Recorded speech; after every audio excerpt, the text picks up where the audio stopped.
అయ్యో ఇంకా మనిషిని ఎత్తులో పడేసి ఉంటుంది అనుకుంటారు. ఆ గాలి ఆగిపోయిన తర్వాత చూస్తే యేసు రక్తం ఇచ్చి అట్టున్నాడు ఆ మనిషి.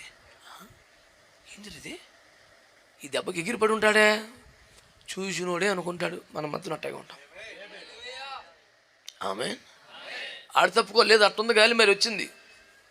ఆడి క్యాలిక్యులేషన్ లెక్క ప్రకారం హుద్దు కన్నా ఒక 10 కిలోమీటర్లు ఎక్కువ వచ్చింది గాలి, కానీ ఉన్నాడు అక్కడ మనిషి. ఆశ్చర్యపోయేలోపే భూకంపం వచ్చేసింది. శిలలు ఇంతంత మొక్కలు పగిలి ఎగురుతున్నాయి. అయిపోయి ఉంటాడు ఈ పాటికి చెత్త. చూస్తే మనిషి ఉన్నాడు. ఈసారి రకంగా ఉరుములు మెరుపులు వచ్చేసి పిడుగులు పడిపోతాయి, అగ్ని మంటలు వచ్చేస్తాయి, కొండ మీద బూడిద అయిపోతుంది. చూస్తే అక్కడ ఉన్నాడు మనిషి. మనకు వస్తున్న శ్రమలను కష్టాలు చూసినోడు ఈడైపోయి ఉంటాడు అనుకోవటంలో ఆశ్చర్యం లేదు, అయిపోకుండా ఉండడంలో కూడా ఆశ్చర్యం లేదు.